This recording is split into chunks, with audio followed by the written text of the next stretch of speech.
All right, good evening, everyone. Let's begin. So Baruch Hashem, we begin by thanking all of our sponsors for tonight's shir. To thank, first of all, our Talmud Torah sponsors, which is the families who dedicate all the shiurim and drashos for the particular month. Baruch Meir and Rina Dubin, in honor of our children and all of the sons and daughters of our Kehillah beginning their year of study in Eretz Yisrael. May their Torah study and mitzvos in the Holy Land merit the release of our precious hostages, the success of our soldiers, the return to their families, and the arrival of Mashiach Tzidkenu b'mehera b'yameinu. Amen. To thank our shir sponsor for tonight, Jacob and Chana Miriam Altshuler, in commemoration of the yahrzeit of Chana Miriam's mother, Naomi Amelia Bas Yecheskel Zichron Livracha. We hope that in the merit of our Talmud Torah, the neshama will have an aliyah and the family a nechama.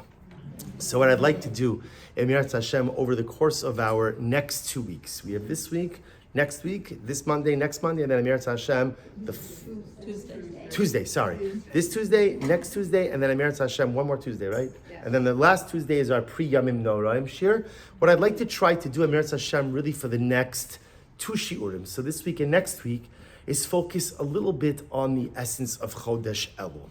And what it is that we're supposed to be focusing on, what it is that we're supposed to be kind of taking out of this incredibly beautiful, magnificent, holy, and dramatic month. So we'll develop one approach for this week, and Emir Hashem will develop a different approach, God willing, for next week as well. So let's begin with number 1. First, I want to share with you an interesting statement from the Mariel. So the Mariel says as follows. He says, Yesh Omrim, She'in lahosif mechal ala kodesh b'Rosh Hashanah. So this is very interesting. A little bit of background. We generally have a concept of mosifin mechal ala kodesh, which means we always add on from the weekday onto the holy. So for example, we know we have the concept of starting Shabbos early. We kind of have this built in a little bit, right? Because we light candles 18 minutes before Shabbos, contrary to popular opinion. You are not supposed to use those 18 minutes. The goal is to be ready for Shabbos long before the 18 minutes. The 18 minutes is only there, God forbid, in the event of emergency. But no, all kidding aside, it's a new year, new beginnings. Eina doma a Shabbos that you're able to go into benachos with quiet and tranquility than a Shabbos that rushes in. I know what you're thinking. What a man thing to say, right? Of course, he's got a wife, he comes home, he does this. Okay, you're right, it's absolutely true, Baruch Hashem. But that being said, like most things in life, with enough forethought and enough planning, you could accomplish almost anything. In any event, so we have a concept that we start Shabbos early in order to add on from the weekday onto Shabbos, just like we have the concept that we end Shabbos later in an effort to prolong Shabbos. And we find this all the time. We find this by Shabbos, we find it by Yom Tiv. There's always the concept of adding on from the weekday onto the holy. So this is incredible. The Mariel says we do this all the time, but not on Rosh Hashanah. And not on Rosh Hashanah. The Mariel says we don't start Rosh Hashanah early, and we don't light candles early, and we don't go ahead and end Rosh Hashanah late. Why not? He says, Mishum diyoma dedinuhu. Because Rosh Hashanah is a day of judgment. Rosh Hashanah is a day of judgment. And because it's a day of judgment, there is, this is not a topic for today. We'll speak about this in a couple of weeks. Rosh Hashanah is the greatest anomaly. Right? Is Rosh Hashanah a day of simcha? Or is it a day of pachad, a day of fear? Which one is it? Right? It's this strange anomaly, this strange dichotomy. That on one hand, Rosh Hashanah is an incredible day. It's a Yom Tov. It's a Yom Tov. That's why, again, we don't fast. We go home, we have celebratory meals. On the other hand, we also recognize that literally life and death is being decided. So the Mariel says that because Rosh Hashanah is a Yom Adin, because Rosh Hashanah is a day of judgment, so therefore, again, we have no interest in prolonging judgment. So Rosh Hashanah starts when it starts, and it ends when it ends. Now it happens to be halacha l'maisa, practically speaking, we treat Rosh Hashanah like every other Yom Tiv, and we do start it early, and we do end it later. But conceptually, it is fascinating that the Mariel says Rosh Hashanah is 2 days, it begins when it begins, it ends when it ends, and you don't start it any earlier, and you don't end it any later. Why am I sharing this with you? Because often when it comes to Chodesh Elul, we often look at Elul as the beginning of Rosh Hashanah. Right? What is Elul? Elul is a month which precedes Rosh Hashanah in order to get us into the mindset for Rosh Hashanah. It's almost like a prolonged Rosh Hashanah. Becomes the Mariel, and the Mariel says, we don't do that. We don't prolong Rosh Hashanah. Rosh Hashanah is a one day, which halachically now became 2 days, which is really like one day, but we're not going to get into that now, right? But Rosh Hashanah is Rosh Hashanah. You have Rosh Hashanah. You have that day of judgment, but that's not Elul. Don't bring Rosh Hashanah in any earlier. Don't keep it any later. It's a contained day of judgment. We have no interest in prolonging judgment, which means Elul is not the beginning of Rosh Hashanah, which means that Elul isn't even the beginning of the Yamim Noraim. It's not the beginning of Aseret Yemei Tshuva. Elul is its own entity. So if Elul is not the beginning, which also means that perhaps Elul is not even the beginning of the season of Tshuva, which sounds strange, right? Because the entire essence of the Yamim Noraim, of Aseret Yemei Tshuva, is Tshuva. Tshuva, Utfila, Utzedaka, Ma'avir Nesrag, we say in the Sana Tokef. It's all about Tshuva, it's all about Tefillah. So if Elul's not Rosh Hashanah, Elul's not Yamim Noraim, then what is Elul? So I'll show you something beautiful. So in the Kutei Torah, so the Rebbe writes in number 2, Yemei Elul, Hem Yemei Rachamim. Elul is something different. Elul is not judgment. See, Rosh Hashanah is judgment. Rosh Hashanah is, you could wrap it in simcha and you could wrap it in excitement, but Rosh Hashanah in and of itself has a profound severity. Now, it's a joyful severity because we're being judged by someone who loves us, but it's a severity nevertheless. That's why, again, we know, Shachris, on Rosh Hashanah morning, we do something very interesting. The Chazan begins Shachris with the word Hamelech, the king. And we know the minhag is in most kehilos that the Chazan says Hamelech, not from the bima, not from the amud, but rather, again, from his seat. There's this feeling of smallness. There's this feeling of fear. There's this feeling of inadequacy about my ability to come before the king. I don't want to be judged. I'm not ready to be judged. I'm not prepared to be judged. And to be honest, no matter how much I use my Elul, no matter how much I use my year, most of us are never really prepared to be judged. So at the end of the day, so therefore, that's Rosh Hashanah, judgment Rosh Hashanah. What's Elul? Yemei Elohim Yemei Rachamim. Likuta, the Lubavitcher Rebbe says that ultimately Elul, these are days of compassion, days of divine compassion. Now, what does this mean? The Lubavitcher Rebbe had one of his most famous sichos, one of the most famous shiurim that he gave was a sicha, a discourse titled Ani LeDodi V'Dodi Li, which I'm to my beloved is for me, which is the famous acronym of Elul. And in it, the Rebbe describes the power of Chodesh Elul. So take a look at number 3. It's also, this essay becomes known as Hamelech Basada. The king is in the field. So again, what I've quoted for you over here in number 3 is a little bit of it's not even an excerpt, it's kind of like a summary of it. So look what he writes. So the Rebbe gave this mashal, and it's quite beautiful. There was once a great king, a wise king, who reigned over many lands. And he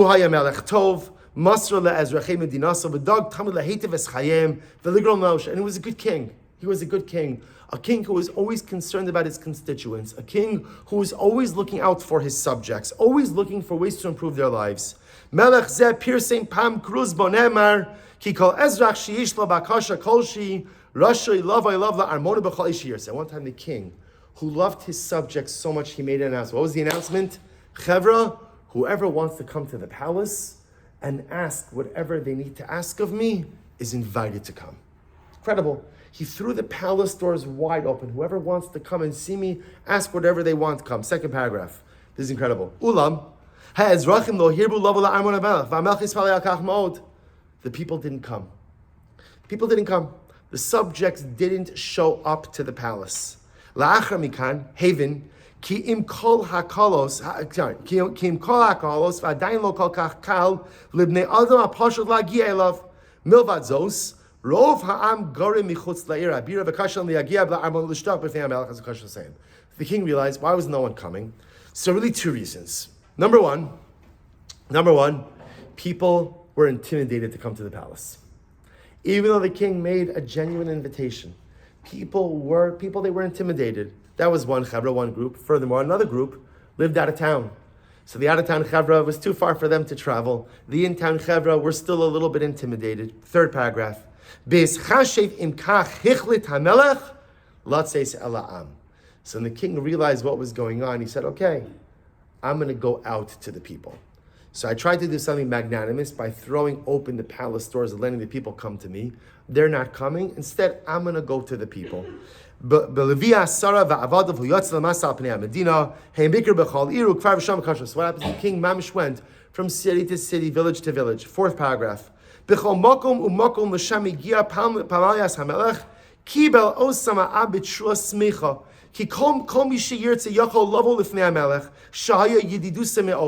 incredible. Everywhere the king went, the people were overwhelmed. The king, this incredible, famous, powerful king who ruled over so many countries and provinces, was now knocking on doors, stopping in people's dining rooms, saying a shalom aleichem. And he was so accessible, and he was so friendly. And he left the confines of the palace, and the people felt that they could ask of him anything. So it goes on in the fifth paragraph. Me'az nahag hamelech lasos kain midei shana b'shana. The trip out of the palace into the provinces was so successful that the king said, you know what? I have to do this once a year. Because as much as the palace doors are open and they're accessible to everyone, some people are too intimidated to come to the king, and some people simply live too far. But I realize that if I leave the palace and I come to the people will appreciate and take advantage of the opportunity so much. And therefore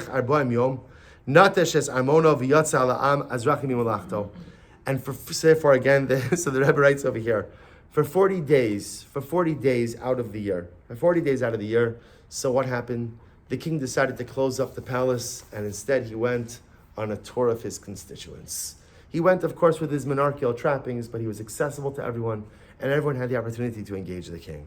So the Rebbe writes, Arboim hayomim shebein rosh chodesh Elul va'ad achar yom kippurim heim hayomim hamat'imim biyoser bahem yachol Yehudi la'agia l'melech malchei hamlachim. So we're going to focus now on Elul more than anything else. But the Lubavitcher Rebbe explains so beautifully that what is the month of Elul? The month of Elul is the month that the king leaves the palace and he comes to us. The whole rest of the year, HaKadosh Baruch Hu says, the palace doors are open. Come to me, talk to me, be with me whenever you want. But what's the reality? The reality is that a lot of us are intimidated to go to the king. And a lot of us are too far, not geographically, but spiritually, to make the journey to the king. So HaKadosh Baruch Hu says, you know what? This is ridiculous. This is ridiculous. You know, I've often thought, like, to give like a marinade, you know, you hear this sometimes, like in Shidduchim, that it really gets me a little bit.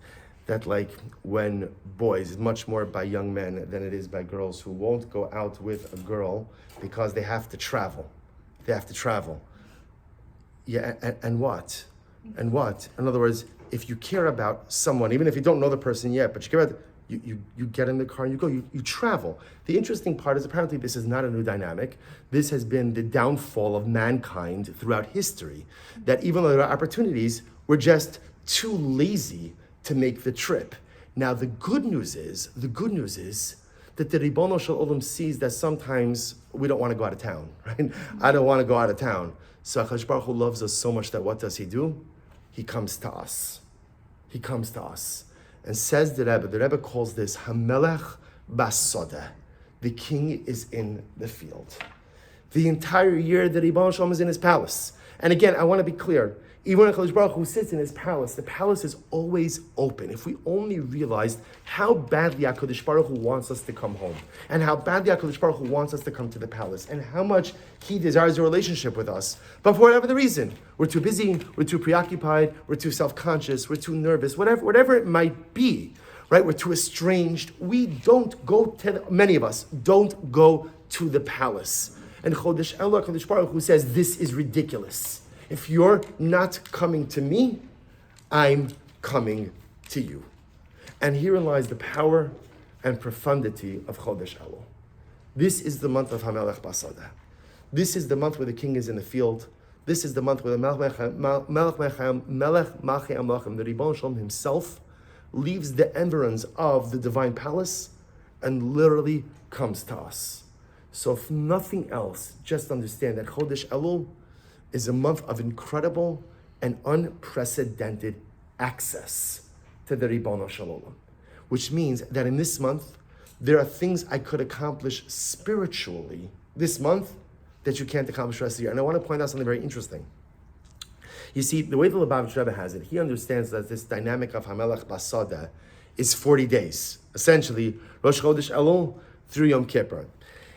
The truth is, if you think about it experientially, it works beautifully for Chodesh Elul, doesn't really work well for Rosh Hashanah through Yom Kippur. Because remember again, Rosh Hashanah through Yom Kippur is Hamelech. And remember, we transform into everything. Avinu Malkeinu. So really, it almost feels as if the Yom Rosh Hashanah Yom Kippur, you have to make the journey to the king. You have to go before the king, right? But Rosh Hashanah, Kol Ba'ei Olam Ovrim Lefanav Kibnei Maron. And Rosh Hashanah, what happens? All of humanity passes before HaKadosh Baruch Hu, Kibnei Maron, whatever Bnei Maron means, right? The classic example, like sheep before the shepherd. We go to God. So if Rosh Hashanah, if Yom Noraim is us going to God, then Elul is HaKadosh Baruch Hu coming to us. Hamelech Basada. The king comes to us. So if you just like let that rattle around your neshama a little bit, how incredible is that? You know, so often we go through life with this profoundly flawed conception of an angry God, of a God who's looking to punish, of a God who's looking to strike us down, of a God who's looking to get even when you step out of line. I remember very little from my formal education. My parents watched this year, so I probably shouldn't say that I spent a lot of money on my tuition. But one thing I remember is I had an English literature course in high school, and I remember we did this whole section on like transcendentalism, and part of it was preachers during the transcendentalistic thing. And it was fascinating to read some of these sermons. And one of these sermons that we read was called Sinners in the Hands of an Angry God. So pretty much the title says it all. The title says it all, right? The drasha was essentially is if you sin, you are going to burn. And you're going to burn intensely and repeatedly and over. And you can't even imagine what God's wrath is like. And the truth is, the most incredible part of Yiddishkeit is, to be clear, there is punishment. There's absolutely punishment. Every sin has a punishment. Every avera has a repercussion. But the love that HaKadosh Baruch Hu has for us is beyond comprehension. It's true, we're going to be judged. And it's true, we're going to be inscribed, hopefully all of us in the Sefer HaChaim. But at the end of the day, whatever book we're inscribed in it by a God who loves us. There is no entity in this world. Think about it for a moment. If a person has children, every parent knows how much you love your child. Well, as much as you love your child and you would do anything for your child, the Ribono Shel Olam loves us 1,000 times, 1,000,000 times more than that. It's a love that the human mind cannot comprehend. But that's the love that the Ribono Shel Olam has for us. And that's Elul. That's Elul. Elul, on a most basic level, is a time to take a step back and to say, Hashem loves me, right? We often miss that point, right? We're so focused sometimes on, and by the way, I want to point out, not Hashem loves me because I do mitzvos. Not Hashem loves me because I'm working on myself. Not Hashem loves me because He sees who I can become. Hashem loves me because He loves me. Because He loves me. Not because of anything I have done or will do, I have become or will become. The Ribono Shel Olam is probably the only true source of unconditional love in this world. You know, we like to think that parents love their children unconditionally. I know I have two daughters here, so I should say, of course, the two of you I do love unconditionally. We don't love our children unconditionally. It's not true. It's absolutely not true. You don't love your children unconditionally. There are absolutely things that your children could do that might not cause you to stop loving them, but will probably cause you to love them a little bit less or to love them a little bit differently. There's always will be an element of love, but that love could wax and wane. That's the nature of human emotion, nature of human relationships. There is only one source of unconditional and unchangeable love in this world, and that is the Ribono Shel Olam. And there is no month in which you could feel that love more than Chodesh Elul. So this is the month of intense love. This is the month of Hamelech Basada. This is the month the king is in the field, the king leaves the palace, and the king is more accessible to us than any other time. So of course, then the follow-up question becomes, so what should we do with it? So now that I know that it's a month of intense love, and Baruch Hashem, we're still at the beginning of Elul, we still have a lot of Elul in front of us, and there's that long Elul runway ahead of us, what should we do to maximize this month? So the Arizal, in number 4, says something very beautiful. The Arizal writes, Hanosin bayam derech merami zachodesh Elul. So the Arizal goes ahead. He quotes a pasuk from Yeshayahu. And the pasuk in Yeshayahu says, Ko amar Hashem, Hanosin bayam derech hamayim azim nesiva. So said Hashem, the Rabbi is describing the greatness of HaKadosh Baruch Hu. Who is HaKadosh Baruch Hu? He is the one who made a way in the sea. Hanosin bayam derech. So one of the descriptors of HaKadosh Baruch Hu is he makes a road, a pathway in the sea. So the Arizal says, what is Hanosim Amderech? What does it mean to plot a path in the sea? That's Elul. Elul, the Avod of Elul, is to plot a path in the sea. Very beautiful. Not exactly clear what that means. Let's analyze this a little bit. Take a look at number 6. We had this a couple of weeks ago in Parashas Re'eh. So one of the most incredible psukim in the Torah. Moshe Rabbeinu says to Klal Yisrael, Yata Yisrael, Klal Yisrael, what does Hashem ask of you? What does He ask of you? To revere Hashem, to walk in all of His ways, so to love Him, to serve HaKadosh Baruch Hu with all of your heart and all of your soul. That's all HaKadosh Baruch Hu. What Moshe Rabbeinu was almost like, only thing HaKadosh Baruch Hu asks of you, the only thing He asks of you is to revere Him, is to love Him, is to walk in all of His ways, to love Him, as we said, to serve Him with all of your heart and all of your soul. What's the obvious question on the pasuk? What's the obvious question? It's a lot. It's a lot, right? Well said. In other words, Moshe Rabbeinu also makes it sound like, guys, I have like the deal of a century for you, right? Hashem asks so little of you, right? All He asks, again, is to revere Him, is to walk in all of His ways, to love Him with all of your heart, all of your soul. That's all. That's all. By the way, that one pasuk, you know what we call that? What do we call that one pasuk? That's Yiddishkeit, right? That's 613 mitzvahs. That's everything. So the Gemara is bothered by this. And the Gemara number 7, Maseches Bracha says, Atu, Yiras Shamayim Milsa Zutrasihi? Moshe Rabbeinu, you're minimizing the ask. Okay, you want to tell me, listen, Klal Yisrael, look at all that Hashem does for you, and then look what He asks of you in return. Okay, I can hear that. God definitely gives me a lot more than He asks me to give to Him. That's for sure. But Moshe Rabbeinu seems to be actively minimizing the ask. So literally when he says, what does Hashem ask of you? Kiyim liyira, just to revere Him. So the Gemara says, is cultivating a sense of divine reverence a small thing? That's a major thing. That's a major thing. So the Gemara says, famous Gemara number 8, Tam Rabbi Chanina, so in reality, the Gemara says, yes. What was Moshe Rabbeinu saying? And this is just an incredible idea just in and of itself. Moshe Rabbeinu was saying is, we as human beings, we spend so much time focusing, worrying, and obsessing on things that we don't control, to the point that we neglect to exert our sphere of influence on the things we do control. So the Gemara goes through, if you take a look at number 9, the Gemara says something so beautiful. The Gemara says, beautiful Gemara, there's a malach who is in charge of pregnancy. The malach's name is Laila. The Gemara says, and the Gemara seems to say over here, even the beginning of pregnancy, right? Before the tipa, before the droplet, before the fetus is even implanted. So what happens? The malach holding the little fetus comes before HaKadosh Baruch Hu. And he says, Ribono Shalom, what is this tipa? What is this drop going to become? Right? Gibar or chalash? Is the baby is this person going to be strong or weak? Chacham or tipesh? Wise or foolish? Ashir or ani? Poor or rich? The Gemara says, wow. And by the way, there's a lot more questions on it that I cut out over here as well. The Gemara says, but the most important question is missing. What's the most important question? What's the most important question? Tzaddik or Rasha? All right, rich or poor, wise or not wise, tall or short, handsome, not, okay, at the end of the day, what about Tzaddik or Rasha? The Gemara says, no. Vilu Rasha o Tzaddik lo ka'amar.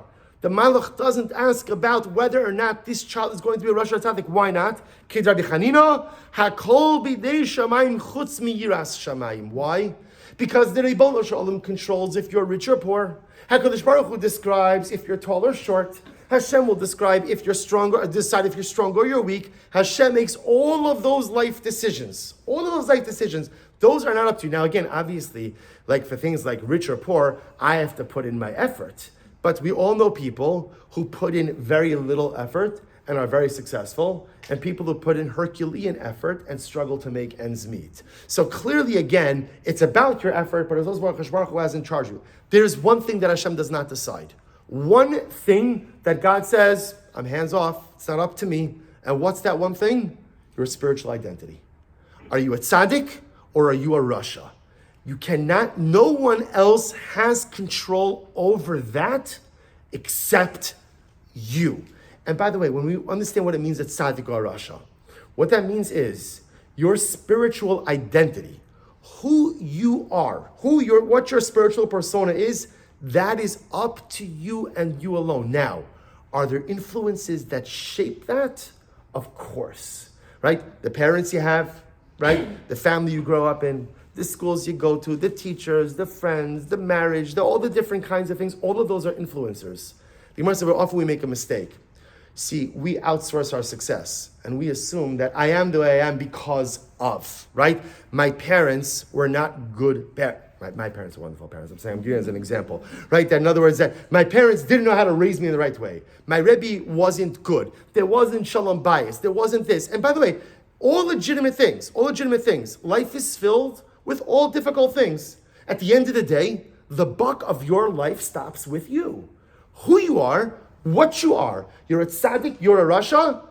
That is dependent on no one else but you. Other people can help shape influences. But first of all, whatever influences you choose to internalize, whatever influences you choose to act on, that's you and you alone. Even, listen to this, even the Ribono Shel Olam himself doesn't have a say in that. Isn't that incredible? So if HaKadosh Baruch Hu doesn't have a say as to whether or not I'm a tzaddik or a rasha, then certainly my parents, my teachers, my friends, my family, my spouse, they could all have influences, but at the end of the day, it's up to me. It's up to me. So therefore, the Gemara is saying is like this. Moshe Rabbeinu says to Klal Yisrael, you guys think you have all this stuff to worry about, all these things on your head, your parnasa and your health and your this and that, all these things. The reality is, the Ribono Shel Olam controls almost all of those things. I have to put in my effort, but HaKadosh Baruch Hu controls it. Moshe says, Klal Yisrael, there's only one thing that you control. V'ata Yisrael. What is the one thing that Hashem asks of you? To revere Him, to love Him, to follow in His ways, i.e., to become a spiritually righteous person. That's all. There's one job. I have to put in effort in a lot of other places, but the one job, the one thing that HaKadosh Baruch Hu asks of me is to try to be a righteous person, to try to lead a righteous life. That He doesn't micromanage, that no one else is in charge of but me. So Moshe, if you reframe Moshe Rabbeinu saying Klal Yisrael, and if you think about this, by the way, it's so profound. We spend so much time focusing on all the things we don't control, right? How much time do we spend on what other people think, right? What other people feel. You could spend from here until tomorrow what other people think, from here until next lifetime. You can't change what other people think. People are going to be nice, they're not going to be nice. That's not up to you, right? It's not up to you. There are so many different things. People worry about health. Again, we have to take whatever proper physical measures we can to preserve our health, to sustain our health. But at the end of the day, Kadosh Baruch Hu is in charge of when we enter this world and when we leave this world. And so many different things. Parnasa, we have to put in our effort, but at the end of the day, some things go well and some things don't go well. And HaKadosh Baruch Hu has a master plan. So Moshe Rabbeinu says, we get so focused on the stuff that we don't control to the point that we neglect to actively take control over the things we do control. And in reality in life, there's really one thing you control: who you are. You do not control who your kids become. You do not control who your spouse becomes. You do not control who your friends become. There's only one thing in this world that you control, and that is you. Think about, by the way, just as an interesting exercise, how much time we spend blaming other people for the things that we did or didn't accomplish. Right? I think many of us, we have a whole list. I have a Rolodex of people who are at fault for why my life did not turn out the way I had planned it. I have an alphabetical order. I know I'm getting a lot of blank texts about the Rolodex. Okay, I got it. I guess you have to be above 40 to know what I'm talking about with the Rolodex. Right? So right, we have a whole list of people who are responsible for why my life didn't turn out the way I wanted it to turn out. Great. And where is that getting you?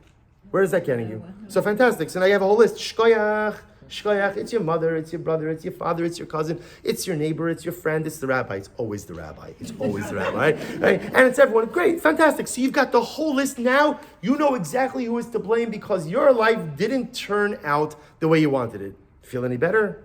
No. Feel any better, right? Did it help? It didn't help. You still feel terrible, still feel depressed, still feel underaccomplished. Whereas if a person says, I gotta own it, I'm not living the life I wanted, that's on me. Now, that is a bitter pill to swallow. But the moment you swallow it, you take back control over your life. You know, Rabbi Nachman says, if you believe that you have the ability to break something, then you have to believe that you have the ability to build it.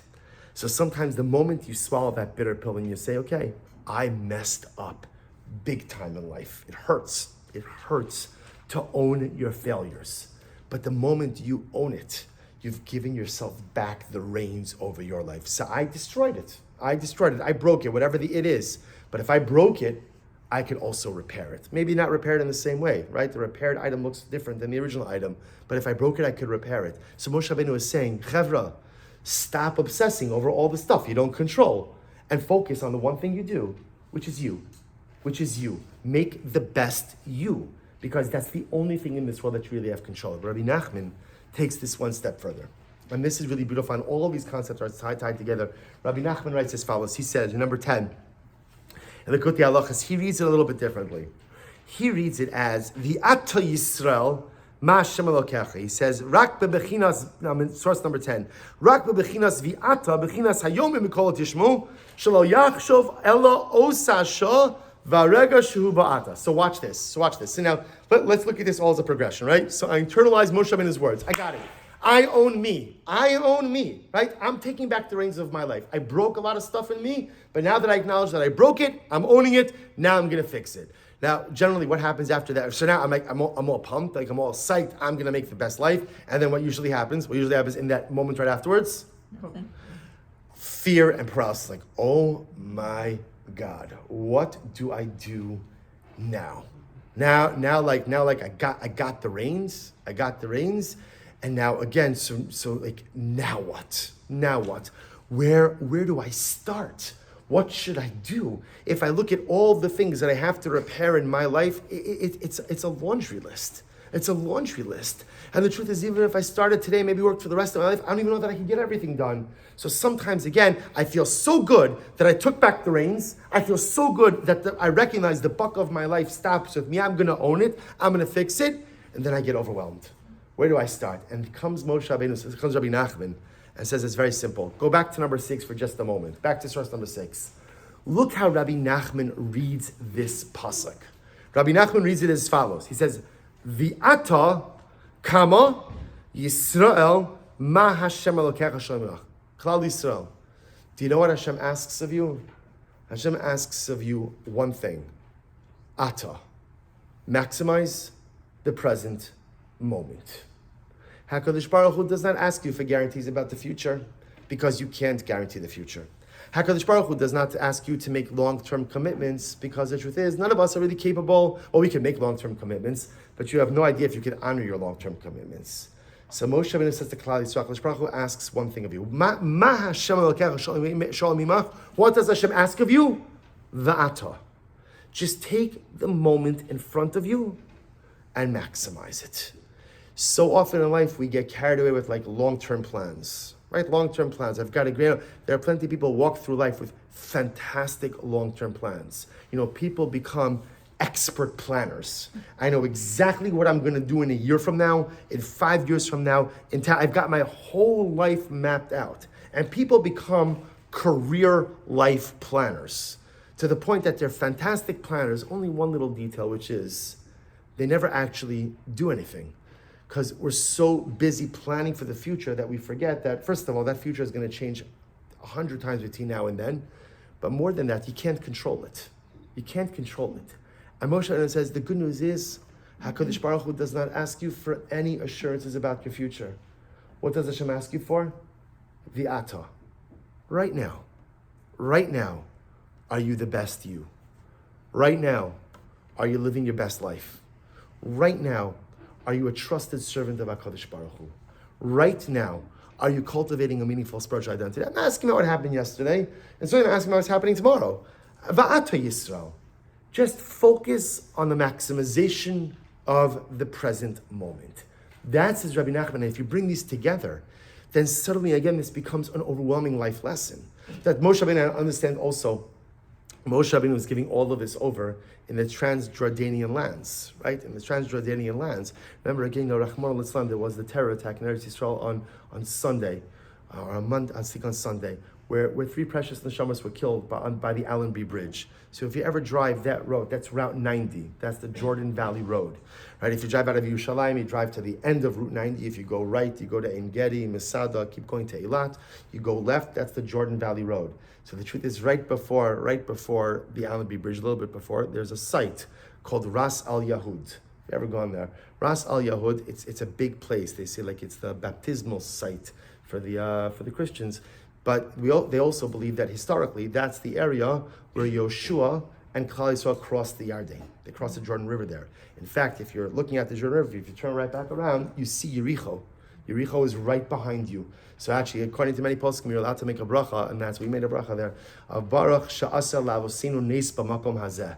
That you can make a bracha. Thank you, Hakadosh Baruch Hu, for performing a miracle for our ancestors in this place. So just understand, that's the spot where Moshe Rabbeinu is giving this whole drasha.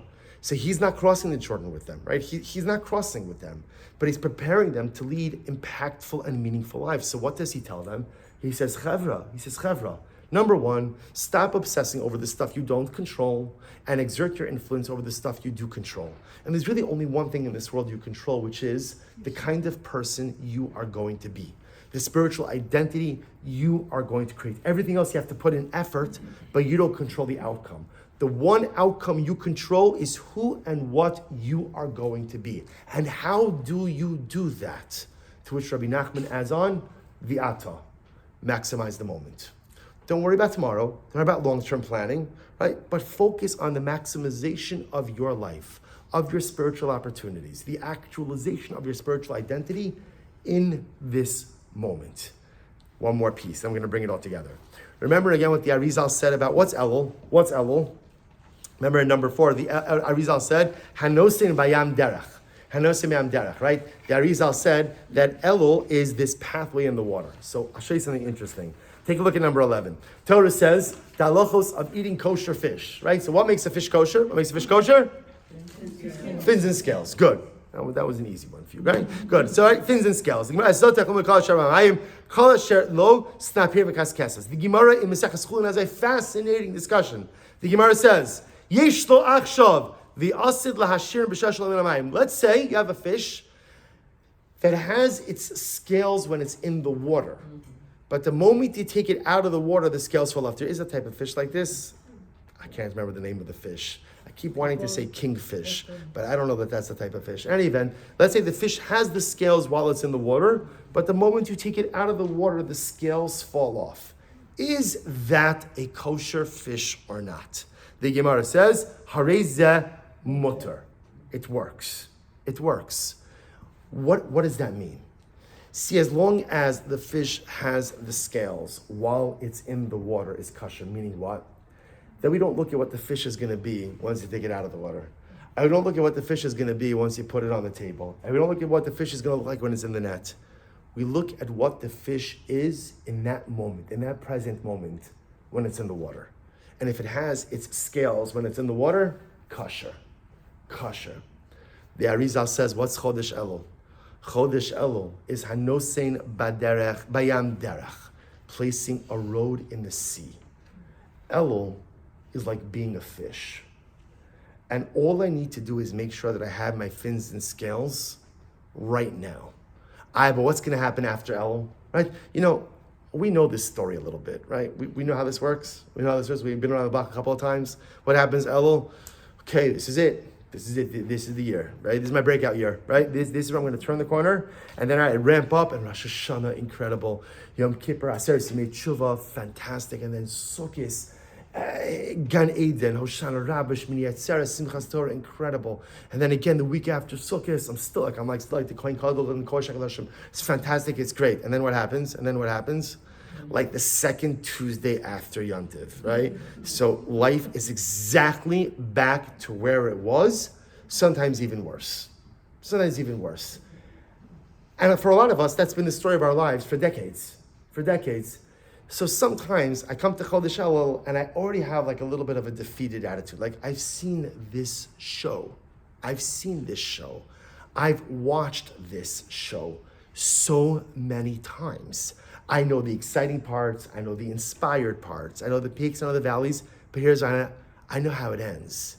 And it always ends the same way. That it's the middle of Elul. I'm nervous that another year went by. I didn't do what I wanted to do, and I'm right back. So I'll start the cycle again. And so after a little while, you begin to feel defeated. But here's the beauty of Elul. The beauty of Elul is that Elul is like being a fish in water. And it doesn't really matter what happened before. And it doesn't really matter what happens once you have to leave the water. You know what's interesting about Hanosein Bayam Derech? You know what's interesting about, if you ever go on a boat, right? So what happens? The boat goes through the waters. And then what happens when the boat goes through the waters? What happens? Waves. You create waves. 10 minutes after the boat has been there, what do you see in the water? Nothing. There's no trace of it anymore, right? No one will ever know that there was ever a boat that went there. Elul's a lot like that as well. Elul is not about what you're gonna do in the future. And it's not about what you have done in your past. See, this is why Elul is not part of Rosh Hashanah and Yom Kippur. It's not. Elul is not about Ashamnu Baganu. It's not about apologizing for our sins. Elul is not about tshuva. Elul is not about tshuva. You know what Elul is like? Elul is like being a fish in the water with your fins and your scales. Right now, I'm kosher. Let me do something right now. Let me just do something now. But one second. How can you take something on? You don't know if you're going to be able to sustain it. You're right. The truth is, nothing you take on can you ever know that you could sustain. But it's still hypocritical to take something on and then the next week, it's not hypocritical. You know what it's called? No, it's not being hypocritical. It's called being human. Being human means to succeed and then to fail repeatedly and keep repeating that cycle over and over and over until you're dead. That's what being human means. No one ever perfects it, right? You ever meet a person who says, you know what? I can't believe it. I finally stopped struggling. It's incredible. Just happened last week, right? I was out and I realized, oh my gosh, this is great. I have no struggles, no temptations, no ups, no downs. For me, smooth sailing in everything. You ever meet a person like that? No. You can meet them, but if you're meeting them, you're probably at their levaya. That's probably what it means, right? Because there is no person like that in the world. So it's natural. But Elul is not about what you're going to do and what you have been doing. Elul is just about, we're here now. The king is in the field. The king is in the field. So what are you going to do? How are you going to take advantage of it? What do you want to do with your life? What transformative activity do you want to engage in? And by the way, transformative doesn't have to mean something big.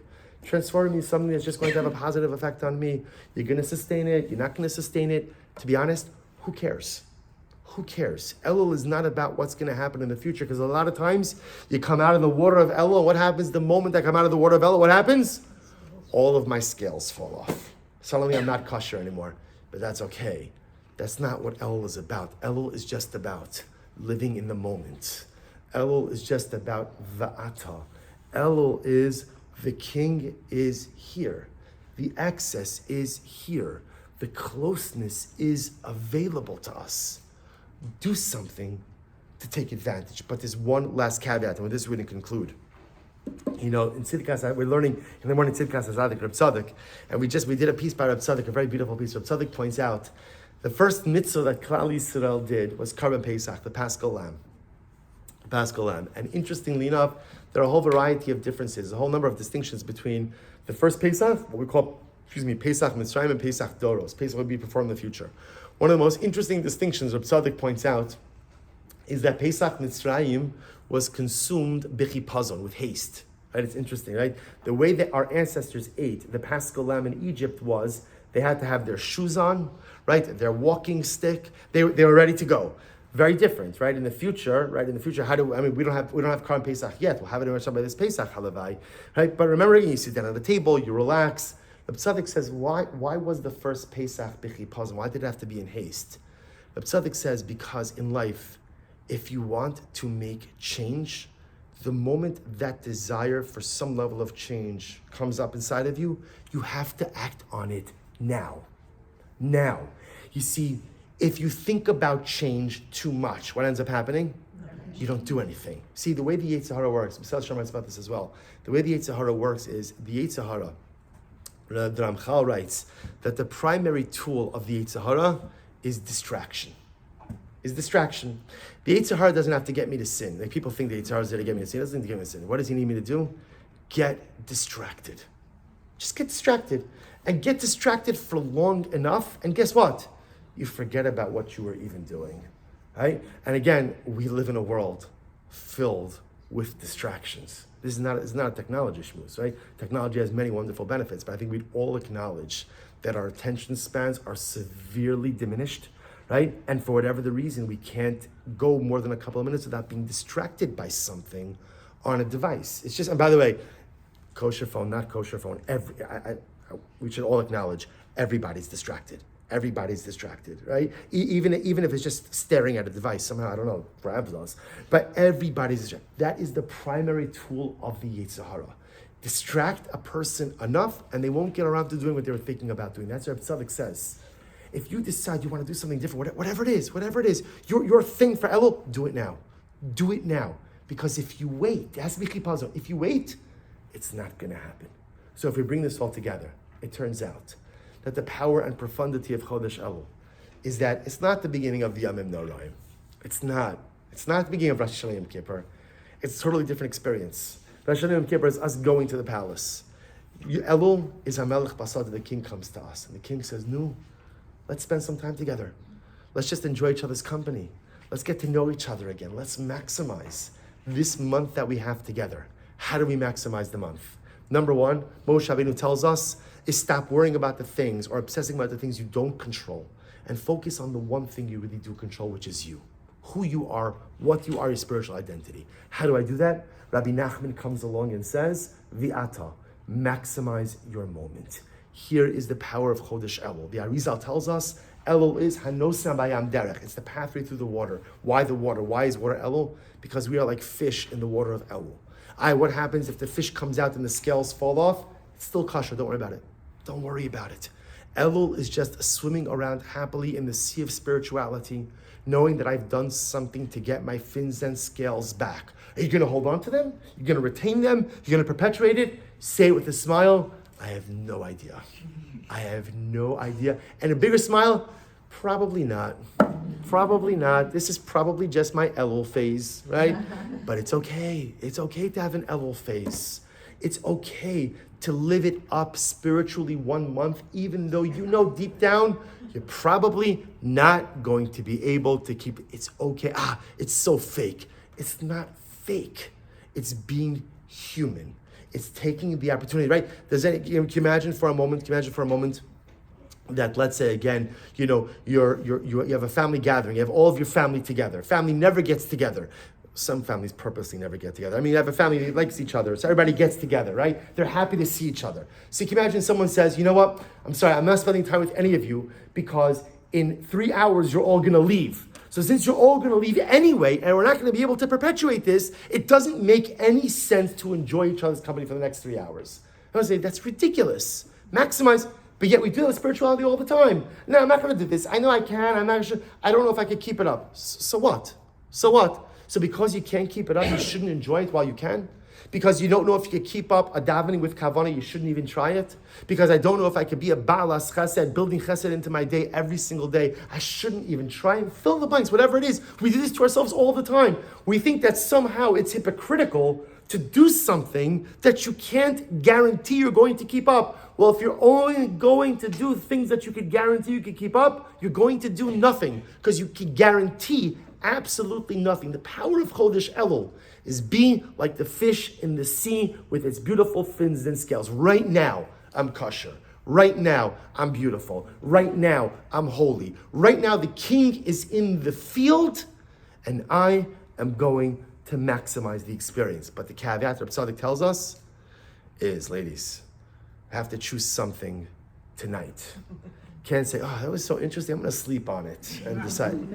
No, it doesn't work that way. If you sleep on it, then ultimately by tomorrow morning, it's old news, right? By tomorrow morning, you're gonna have already like 30 WhatsApp messages, 42 emails, 17 texts, and 19 voicemails, right? So in other words, there's not gonna be any time.